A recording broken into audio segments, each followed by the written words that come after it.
And so that method that we gave you a moment ago works for any power that you might care about, whether you're in modular arithmetic or in ordinary arithmetic. But now let's think a bit like mathematicians. So, so in this section, we're going to be talking about modular power patterns and Fermat's little theorem. So this is section 8D officially, because the other section was short. So let's think a little bit about mathematicians. What are some questions you, as mathematicians, and so that's what all of you are in this class, might be asking now about powers in modular arithmetic?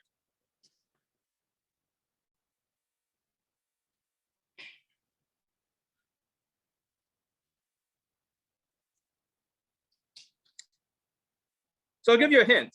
When we were learning about prime numbers, a big question was prime patterns. Oh, yes. So one of the other questions is, yes, is there a faster way? Can you count more quickly?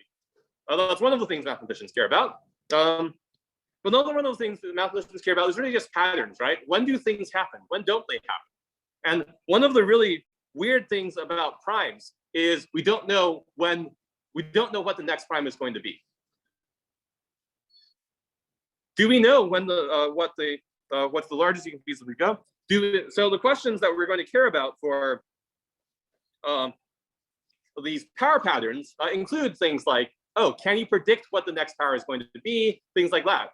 And that basically goes back to, can you compute quickly? Because if you had some way of computing quickly, then you would know what every single power was. So if I gave you some really, really large power, 5 gazillion, could you compute that quickly? And by the end of this part of the lecture, I am going to claim that you can. So I'm going to claim that actually in modular arithmetic, computing 3 to the 5 gazillion mod 11 is no harder than computing, it's basically no harder than computing 3 to the 10 mod 11. Which is a really strong claim. But in order to see this, we're going to have to look at, really understand what's going on with these power patterns. So we can ask similar problems. What patterns are there in powers in modular arithmetic? So for example, can 0 be the power of a non-zero number? Is it always a power of a non-zero number? Do the powers repeat? If so, how long before they repeat? Don't worry about answering these. We're going to answer all these questions one by one in today's lecture. Can 1 be a non-zero power of a non-zero number? Is it always a non-zero power of a non-zero number? So these are the sort of questions that we're going to ask ourselves. Some of the other questions we asked ourselves earlier were, are the powers of a number all of the possible non-zero numbers, or do you only get some subset? And so there are all these questions that we can ask about what is the nature of powers in modular arithmetic, which are in some ways different than the nature of powers in ordinary arithmetic. In ordinary arithmetic, powers aren't that interesting, right? They just get big really, really fast. But in modular arithmetic, they don't get big. Instead, they create interesting patterns around the circle. And that's what we're going to be talking about today. So I am going to ask you guys to, actually, I'm going to ask you guys to break up into small groups in a moment and experiment a bit. So I don't have any sort of beanbags for you to toss around, but I'm just going to ask you guys to fill out these 2 tables in small groups just with each other. So, and then I'm going to ask you about some of the patterns that you find in them. So what I'm doing here, I'm just asking you to get all the powers of these numbers. And let me just fill in a couple examples just so you know what we're doing. So for example, 2 here, 2 to the 0 is 1, 2 to the 1 is 2, 4, 8, wait, this is mod 7, so 8 is just 1. 2, 4, 1, 2, 4, 1, 2, 4, 1. Okay, so just in small groups, please fill out these tables, and I'm going to give you a moment.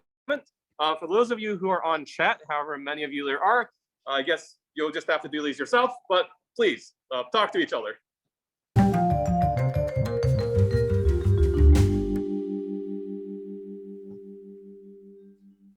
It looks like someone uncasted all the powers of 1, and that is a correct set of powers of 1 for the record.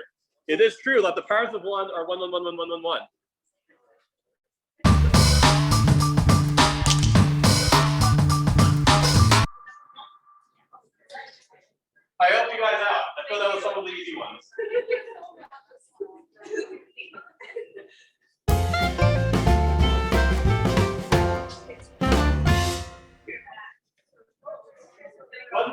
should mention to make it slightly easier, if you ever get, because each time you're multiplying by the same number, if you ever get back to some number that you started with, say a 1, then it becomes super easy. Because then you just keep on going, right? Is it all 1? That's a very good question. No. Well, that's a really important observation. Like, these are the things you're trying to figure out. Yes. That's really weird, isn't it? No, but seriously, like, these are the sorts of observations that happen in the past. You're like, wait a moment. We like, why is it always equal to 1? Is that always true? And so then, like, as a mathematician, the next thing that can be a conjecture. That x to the 6 is always 1, and then you might even prove it.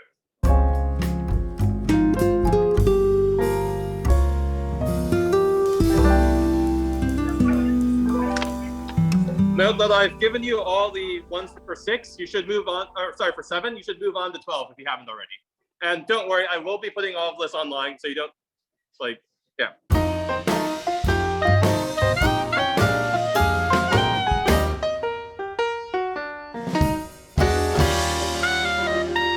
Does mod 12 just repeat? Well, I mean, that's what we're trying to figure out. Like, it does look like there's some amount of repetition, right? So, for example, 1, 2, 4, 8, 4, 8, 4, 8, 4, 8, 4, 8, 4.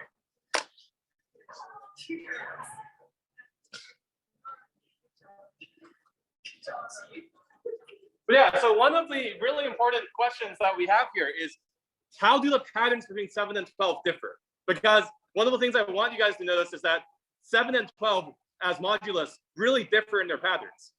So like, what are the differences in repetitions? What are the differences in what numbers can come out?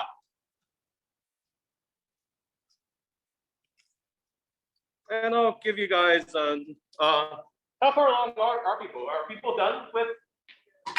Okay, so I think enough people are done, so we're going to go through it together.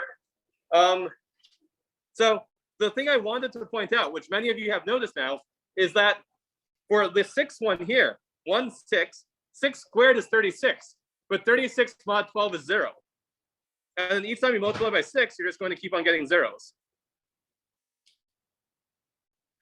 And in some of the other ones, I'm going to go ahead and fill them out, but so that's 3, 9, 3, 9, oh, sorry, 9, 3, 9, 3, 9, 3, 9, 3, 9, 1, 4. 4 is also a little bit weird because 4 squared, or 4 times 4 is 16, but 16 mod 12 is 4. So you end up with a bunch of 4s repeating.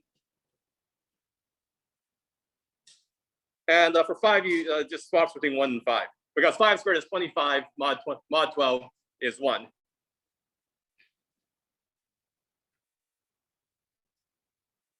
Okay, so clearly the patterns, let me do this in typing so it's easier. Clearly the patterns between 7 and 12 are quite different.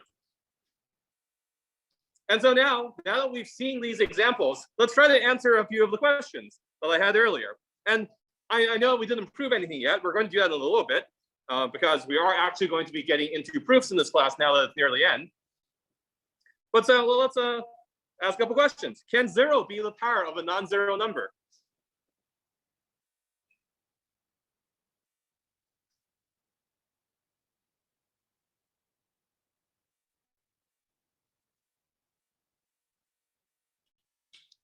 Yes, but then the answer is going to be 0 all the way after. Once you get a 0, you can't get away. Like anything times 0 is always going to be 0. That's just how it breaks out. Okay, so that's fine. But is it always a power of a non-zero number?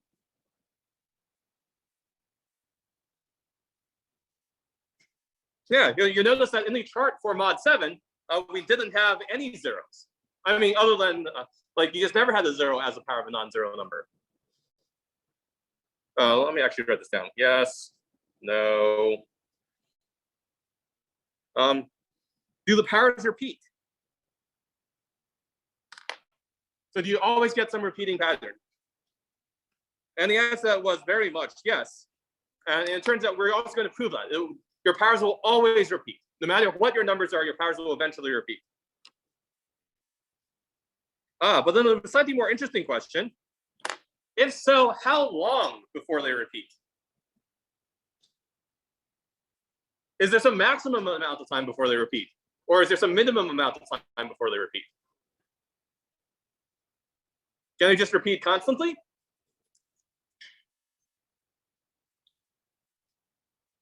Yeah, so like in some cases, they can repeat very, very, very quickly, right? So like with the example of 6 in mod 12, you went up, with the example 4 in mod 12, you just started with 4 and then you stayed 4 the entire time. And so you can repeat immediately. Or in the case of mod 7, it looked like basically everything repeated by every 6, right? So you might have noticed, like some people are commenting, x to the 6 in mod 7 is always equal to 1, and so is x to the 12. And so you really only need to fill out the first half of that chart because the second half was exactly the same as the first half. So the cycle length. But one thing I will mention is that the cycle length is always less than or equal to the modulus n, because we only have n possible states. Do they repeat slower for prime mods? So the answer to this is generally yes, they do. And there are reasons for why this happens. And this conjecture turns out to be a little bit harder to prove. You need to understand a little bit more about the structure of numbers to prove that. But yes, that is generally the case. But I mean, like, how do you formalize? Do they generally repeat slower? And that's quite hard. Can 1 be a non-zero power of a non-zero number? So we've already sort of answered this question, and which is, well, yes, you see 1s in many of the examples. And indeed, for the prime example of 7, you always get a 1.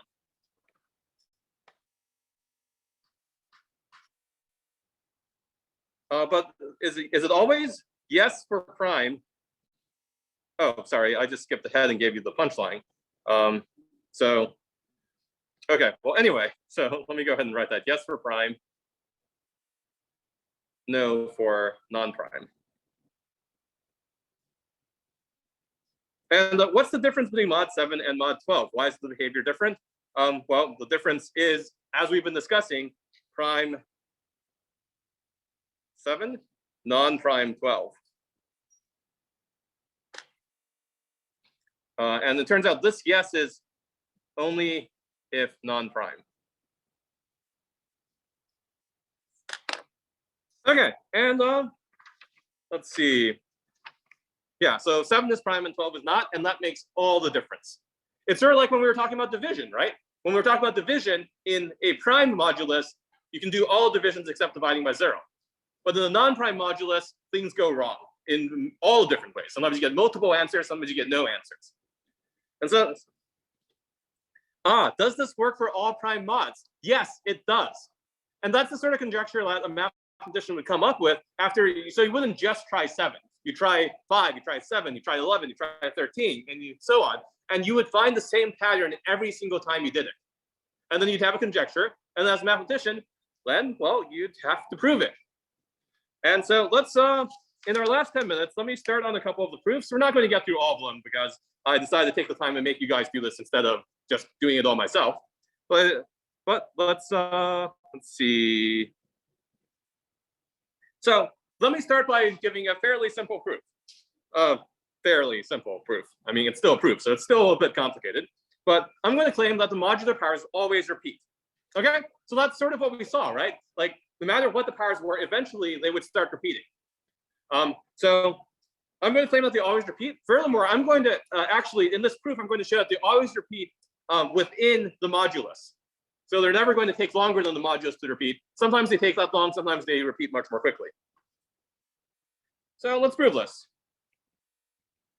So let's go back. What is a proof? It's just some series of logical connections that give rise to, that justify some claim, right? So we're going to consider mod n arithmetic. Mod n arithmetic. How many numbers are there in mod n arithmetic? How many distinct numbers are there?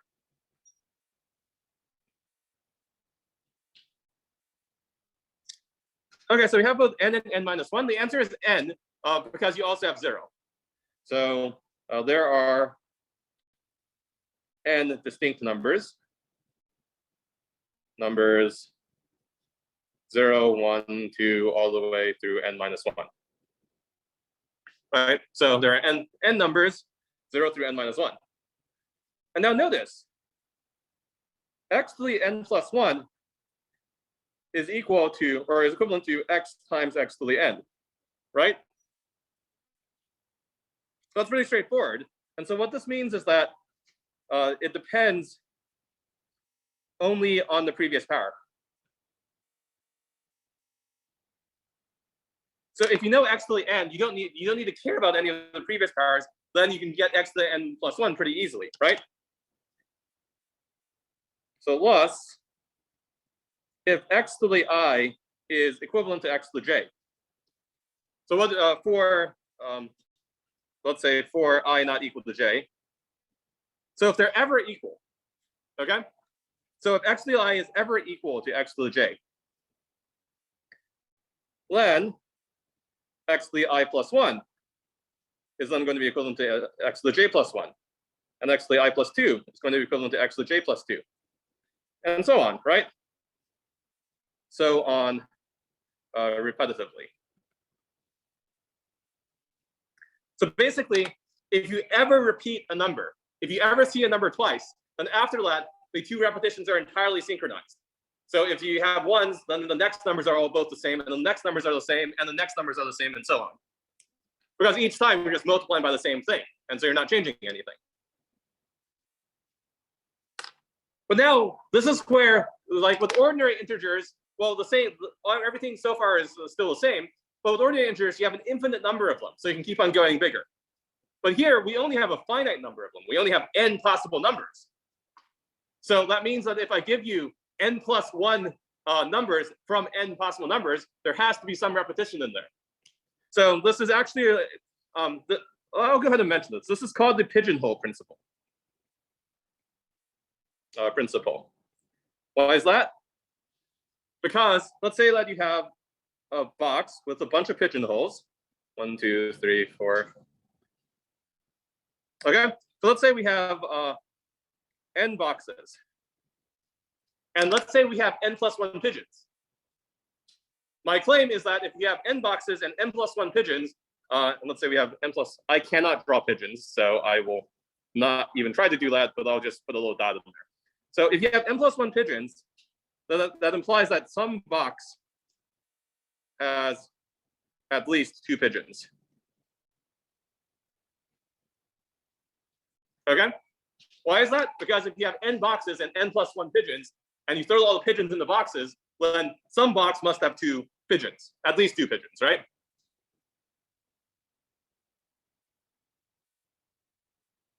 I'm going to draw pigeons as triangles because I can't draw. So yeah, so these are big boxes. So you're not actually squeezing the pigeons too close to the other. Let's just say for the sake of animal rights.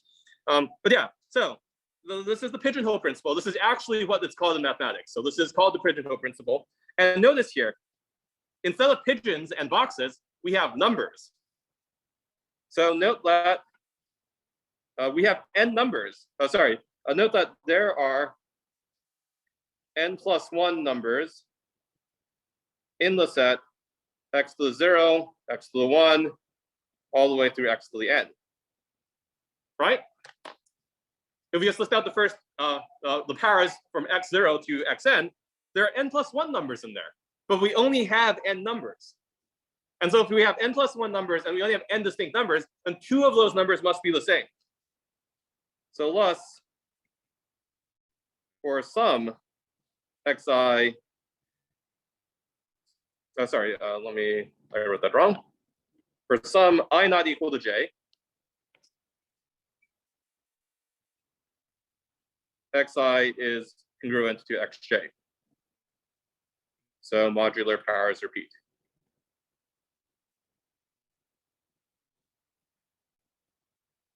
And that proves the claim. So this is why things repeat. And it's really to do with infinity, right? So if everything only depends on the previous like number. So it depends only on the previous state. Well, then eventually you're going to repeat the same state. And once you repeat that, then it's going to repeat on forever. And I think that is roughly where I'm going to stop. Because, oh wait, okay. Anyway, I forgot to remove that. But anyway, so in the next lecture, we're going to prove the other claims. So remember, we had a bunch of different conjectures from us just talking about and doing the experiment. Well, we had some conjectures about whether 1 appears, about whether 0 appears, about prime versus non-prime, and also a subtle conjecture about the fact that when you're in the prime modulus, if you're in 7, mod 7, then everything to the 6 is equal to 1. And it turns out if you're in mod 11, everything to the 10 is equal to 1. If you're in mod 13, everything to the 12 is equal to 1. And this is Fermat's little theorem, which I do not have time to go through today, but that is one of the subtle things that you might have discovered while you were doing your experiments. And so we'll be doing that on Monday, also on Monday. So I will be giving you example proofs and pointing and asking you to figure out where they're wrong. So that'll be part of the lecture on Monday. So just mentally prepare yourself for the idea of trying to find problems in my proofs. With that, I have office hours now. These will all be posted. I will also be posting your midterm marks probably by tomorrow. They're mostly graded. There are just a few of the accessibility exams that we're still doing right now. And with that, have a great day. Come to me if you want to talk about office hours after class. And I will see you on Monday. Bye, everyone.